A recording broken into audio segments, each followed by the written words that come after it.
ವನ್ಯಪ್ರಾಣಿ ಮಾನವ ಸಂಘರ್ಷ ತಡೆಗೆ ಸರ್ಕಾರ ಶಾಶ್ವತ ಕ್ರಮ ಕೈಗೊಳ್ಳಬೇಕು. ಬೆಳೆ ಹಾನಿಗೆ ನೀಡುವ ಅಲ್ಪ ಪರಿಹಾರ ಎಲ್ಲಿಗೂ ಸಾಲೋದಿಲ್ಲ ಎಂದು ಕೊಡಗು ಜಿಲ್ಲಾ ಮಾಜಿ ಸೈನಿಕರ ಸಂಘದ ಅಧ್ಯಕ್ಷ ಮೇಜರ್ ಜನರಲ್ ಬಿ.ಎ. ಕಾರ್ಯಪ್ಪ ಆಕ್ರೋಶ ವ್ಯಕ್ತಪಡಿಸಿದರು. ಮಡಿಕೇರಿಯಲ್ಲಿ ಸುದ್ದಿಗೋಷ್ಠಿಯಲ್ಲಿ ಮಾತನಾಡಿದ ಅವರು, ಹಿಂದಿನ ಕಾಲದಲ್ಲಿ ಅರಣ್ಯದಲ್ಲಿ ವನ್ಯಪ್ರಾಣಿಗಳಿಗೆ ಸಾಕಷ್ಟು ಪ್ರಮಾಣದಲ್ಲಿ ಆಹಾರ ಲಭ್ಯವಿತ್ತು.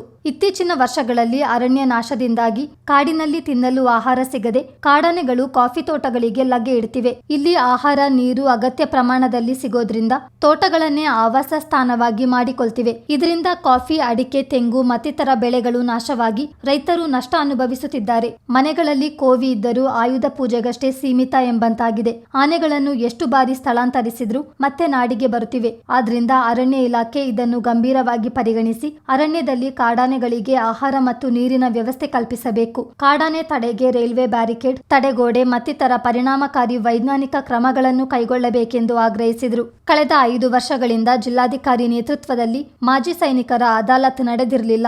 ಆದರೆ ಈಗಿನ ಜಿಲ್ಲಾಧಿಕಾರಿ ಸೋಮಶೇಖರ್ ಕಳೆದ ಏಪ್ರಿಲ್ 7ರಂದು ಕೊಡಗು ಜಿಲ್ಲಾ ಮಾಜಿ ಸೈನಿಕರು ಮತ್ತು ಅವರ ಅವಲಂಬಿತರ ಸಭೆ ಕರೆದು ಕುಂದುಕೊರತೆ ಆಲಿಸಿ ಹಲವಾರು ವಿಷಯದ ಬಗ್ಗೆ ಚರ್ಚಿಸಿ ಗೌರವಪೂರ್ವಕವಾಗಿ ನಡೆಸಿಕೊಂಡಿದ್ದಾರೆಂದು ಶ್ಲಾಘನೆ ವ್ಯಕ್ತಪಡಿಸಿದರು.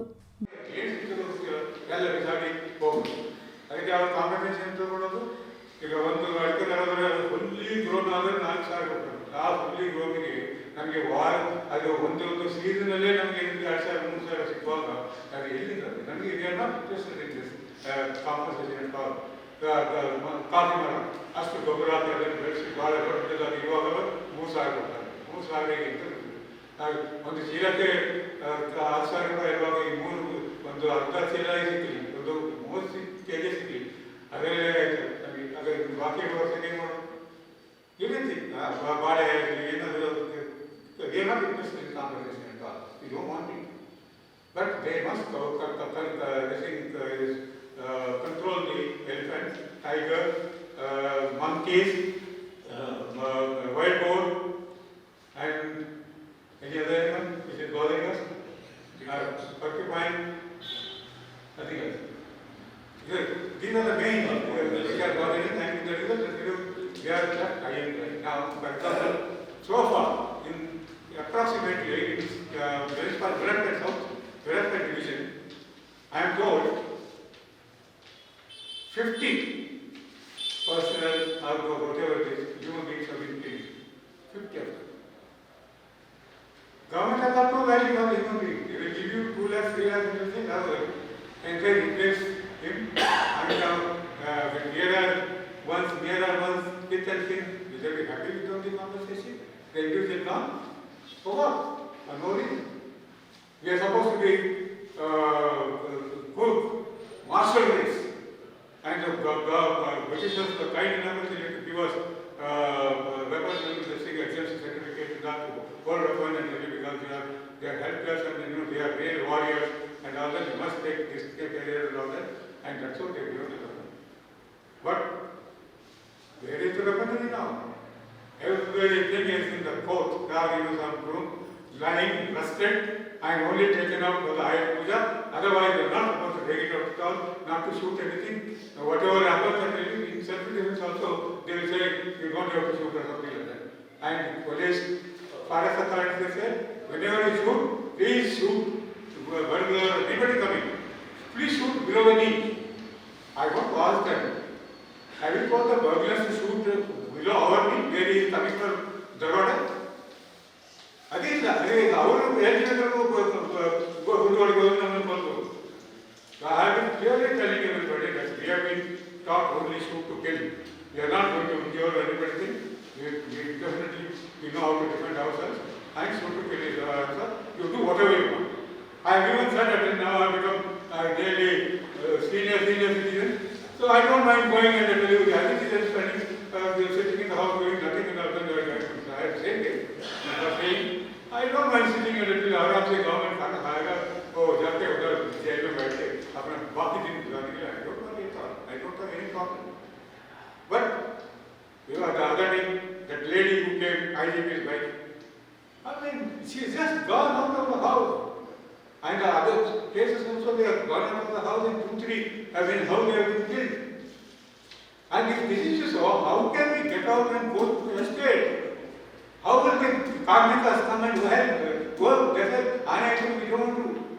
We will not come to your state. We can't survive, otherwise we will be government, so we won't come. This is, we cannot treat the caste of elephant and what they do? Spending lakhs and getting the elephant, they take it from one end to one estate. ಸಂಘದ ಗೌರವ ಕಾರ್ಯದರ್ಶಿ OS ಚಿಂಗಪ್ಪ ಮಾತನಾಡಿ, ಕೆಲವು ವರ್ಷಗಳ ಹಿಂದೆ ಮಾಜಿ ಸೈನಿಕರಿಗೆ ಅವರದ್ದೇ ಊರಿನಲ್ಲಿ ಸರ್ಕಾರ ನಿವೇಶನ ನೀಡುತ್ತಿತ್ತು. ಪ್ರಸ್ತುತ ಮಾಜಿ ಸೈನಿಕರ ತಂದೆಯ ಹೆಸರಿನಲ್ಲಿ ಭೂಮಿ ಇದ್ದರೆ ಸರ್ಕಾರದಿಂದ ನಿವೇಶನ ನೀಡುವುದಿಲ್ಲ.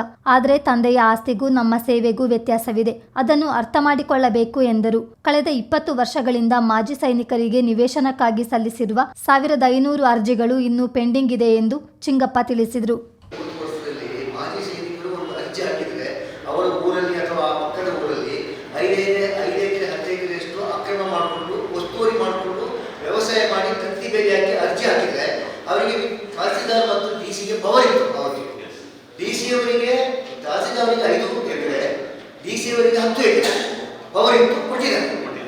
ಈಗಿನ ಇತ್ತೀಚಿನ ದಿನಗಳಲ್ಲಿ ಸರ್ಕಾರ ಏನು ಮಾಡಿ ಹೇಳಿದ್ರೆ, ಈ ಅಕ್ರಮ ಸಕ್ರಮ ಸಮಿತಿಯಲ್ಲಿ ಮಾತ್ರ ಕೊಡುವಂತ ಒಂದು ಇದು DC ಅವರಿಗೆ ತಹಸೀಲ್ದಾರ್ ಅವರಿಗೆ ಪವರೇ ಇಲ್ಲ. ಇದು ಸರ್ಕಾರಕ್ಕೆ ಪವರ್ ಅಂತ ಮಾಡಿದ್ದಾರೆ.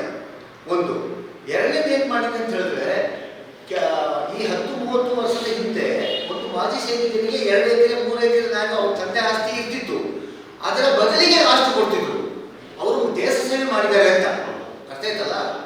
ಈಗ ಏನು ಮಾಡಿದ್ದಾರೆ ಅಂತ ಹೇಳಿದ್ರೆ ಸರ್ಕಾರ, ಇವರಿಗೆ ತಂದೆ ಆಸ್ತಿ 5 ಎಕರೆ ಇದೆ, ನಾವು ಸರ್ಕಾರದ ಯಾಕೆ ಕೊಡಬೇಕು ಅದನ್ನು ಮಾಡಿಬಿಟ್ಟಿದ್ದಾರೆ. ಯಾಕೆಂದ್ರೆ ಇವರಿಗೆ ತಂದೆ ಆಸ್ತಿ ಪಿತ್ರಾಸ್ತಿ ಆಸ್ತಿ ಇವರ RTCಯಲ್ಲಿ 2 ಎಕರೆ 4 ಎಕರೆ ಇದೆ, ಇವರಿಗೆ ನಾವು ಕೊಡೋ ಬರೋದಿಲ್ಲ. ಇದು ತಪ್ಪು ಮಾಹಿತಿ. ಆಕ್ಚುಲಿ ನಾವು ಕೇಳೋದಿದ್ರೆ, ನಾವು ದೇಶಕ್ಕೆ ಸೇವೆ ಮಾಡಿದವರು, ದೇಶಕ್ಕೆ ಜೀವ ಕೊಟ್ಟವರು, 20-30 ವರ್ಷ ತನ್ನ ಹೆಂಡತಿ ಮಕ್ಕಳು ತಂದೆ ತಾಯಿನ ಬಿಟ್ಟು ಹಬ್ಬ ಹರಿದಿರಲಿಲ್ಲ, ಯಾವುದಿಲ್ಲದೆ ದೇವ ಸೇವೆ ಮಾಡಿದ್ರೆ ಇದು ಮಾಡಿದ ಕಾನೂನು ಸರ್ಕಾರವೇ.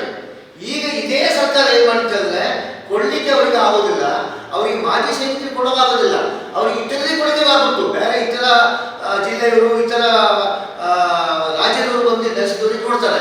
ಆದರೆ ಕೊಡಗಿನವರಿಗೆ, ಕೊಡಗಿ ಇದ್ದವರಿಗೆ ಅವರ ಊರಿನಲ್ಲಿ ಕೊಡೋಕೆ ಸಾಧ್ಯ ಇಲ್ಲ. ಒಂದೇ ಒಂದು ನೆವನ ಇವರ ತಂದೆ ಆಸ್ತಿದೆ. ತಂದೆ ಆಸ್ತಿಗೂ ನಾನು ಮಾಡಿದ ಸೇವೆಗೂ ವ್ಯತ್ಯಾಸ ಉಂಟಲ್ವಾ ಅಲ್ವಾ? So this is the big problem we are facing today. ಒಂದು ಎರಡನೇದು ನಿವೇಶನ ಹೇಳ್ತೀನಿ. ನಿವೇಶನ ಈಗೇನು ಸರ್ಕಾರ ಏನು ಮಾಡಿದೆ ಅಂತ ಹೇಳಿದ್ರೆ, ನಾವು ನಮ್ಮ ಹತ್ರ ಜಾಗ ಇಲ್ಲ, ನಿಮಗೆ ನಿವೇಶನ ಇಲ್ಲ ಅಂದರೆ ನಿವೇಶನ ಕೊಡ್ತೀವಿ ಅಂತ ಒಂದು ಆದೇಶ ಹೊಡಿಸಿದ್ದಾರೆ. ಮೊದಲದಾಗಿ ಕೊಡಗಿನಲ್ಲಿ ಮ್ಯಾಕ್ಸಿಮಮ್ 90% ಜನರಿಗೆ ಮನೆ ಇದೆ, ಒಂದು 10% ಇಲ್ಲ, ಪಾಪದವರು ಇದ್ದಾರೆ. ಆದರೆ ಇವತ್ತಿನವರೆಗೆ ಒಂದು 200-300 ಅಪ್ಲಿಕೇಶನ್ ನಮ್ಮ. ಸುದ್ದಿಗೋಷ್ಠಿಯಲ್ಲಿ ಸಂಘದ ಉಪಾಧ್ಯಕ್ಷ ಲೆಫ್ಟಿನೆಂಟ್ ಜನರಲ್ ಗಣಪತಿ, ಪೊನ್ನಂಪೇಟೆ ಮಾಜಿ ಸೈನಿಕರ ಸಂಘದ ಅಧ್ಯಕ್ಷ ಮಂದಣ್ಣ, ವಿರಾಜಪೇಟೆ ಮಾಜಿ ಸೈನಿಕರ ಸಹಕಾರ ಸಂಘದ ಅಧ್ಯಕ್ಷ ಚಪ್ಪಂಡ ಹರೀಶ್, ಸೋಮವಾರಪೇಟೆ ಮಾಜಿ ಸೈನಿಕರ ಸಂಘದ ಅಧ್ಯಕ್ಷ ಬಟ್ಟಿಯನ ಈರಪ್ಪ ಹಾಜರಿದ್ದರು. ಚಿತ್ತಾರ ನ್ಯೂಸ್, ಮಡಿಕೇರಿ.